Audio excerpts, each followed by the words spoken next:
Hello and welcome to my presentation entitled A Cry for Change, Web 2.0 Tools and Social Constructivism. This presentation is very basic. I want the meat to be in our discussion. We'll start with a look at Web 2.0 tools, some examples, and calls for change. We'll take a quick look at social constructivism itself, major tenets that I saw, and a little bit about how they're expressed or their influence on teaching. Then we'll take a look at the link between social constructivism and Web 2.0 tools themselves and some of the challenges and the strengths of this link. And then at the end, obviously, we will have questions for discussion. Web 2.0 tools are basically any tools that allow you to generate and, more importantly, share content. Connell and Culver emphasized this when they stated the importance of the social aspects and the connections between people and objects is picked up by MacLeod, who argues that sharing is a fundamental human activity. The most important word on the internet is not search. The most important word on the internet is share. Sharing is the driver, sharing is the DNA. We use social objects to share ourselves with other people. And that really hits home a lot of what social constructivism is about, but that's the basis of Web 2.0 and its corresponding tools. You can easily do a search if you'd like, the various forms of Web 2.0 tools.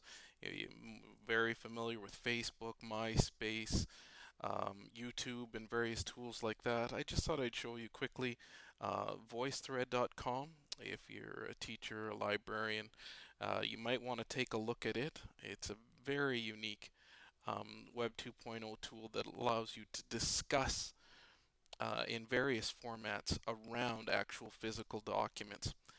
So it's a really neat one. Another one that's not as well known but big in educational circles is Ning. Ning is a huge network in that it incorporates all the other tools. So you can blog, you have wikis, you have chats, you have video. All of these are brought into one tool that fully networks you to other professionals, other learners, and we can use it in our classroom to allow kids to connect to other kids. Key educators and leaders across the world are calling for changes to education to reflect this new social reality that these pervasive technologies are creating. I've provided a list for you here of a few of them that really you should take a look at if you haven't seen before.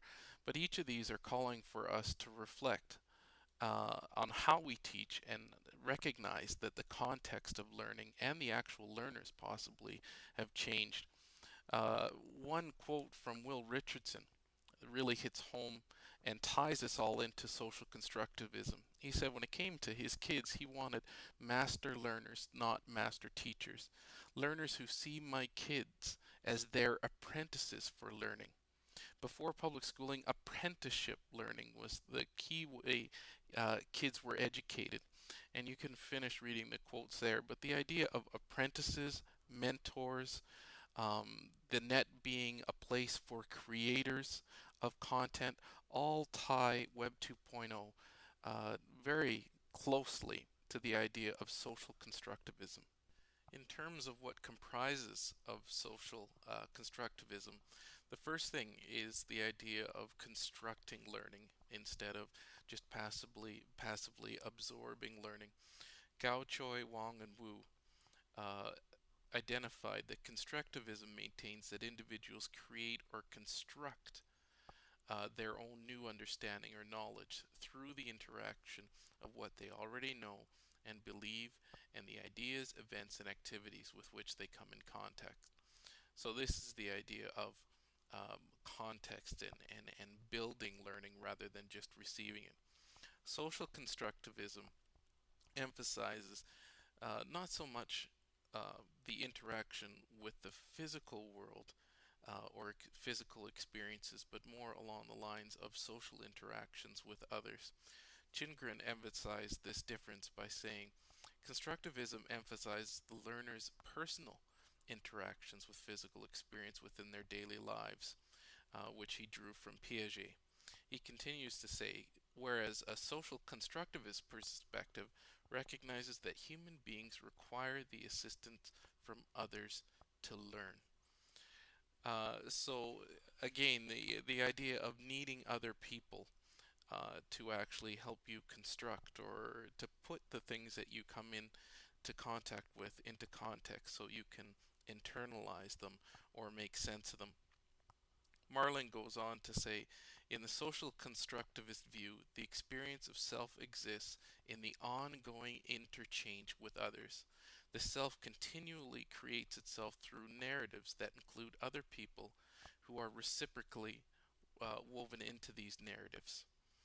And Marling really emphasized that this is different than our individual way of looking at learners embodying knowledge or understanding, which we will talk about again briefly in a minute here.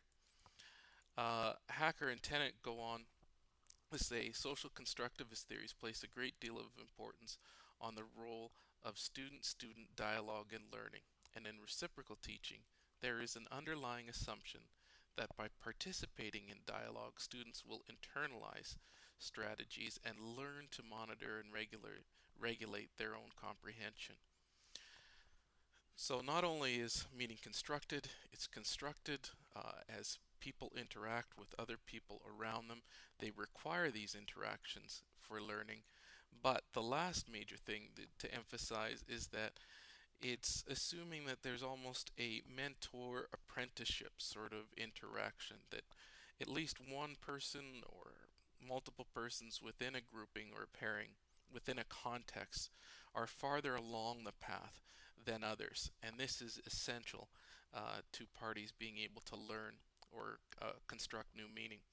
Chernyshky and Krupp emphasized that Vygotsky identified a construct that he called the zone of proximal development, which he defined as the distance between the actual developmental level as determined by independent problem solving and the level of potential development as determined through problem solving, and here's the key, under adult guidance or in collaboration with more capable peers. So it doesn't have to be student and student, it could be student and teacher, which seems to be highly emphasized in a lot of the readings. But again, it's the idea of people being farther along the path in a given direction or having previously constructed meanings that other people need to acquire.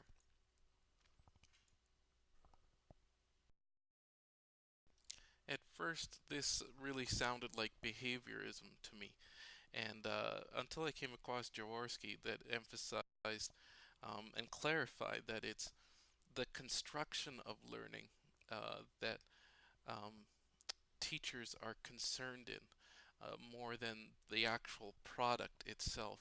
It's understanding how each individual student or students in general socially construct meaning as they relate with one another. And it's looking at those, trying to understand those processes. Obviously, products, as are seen here, are ultimately what we have at the end.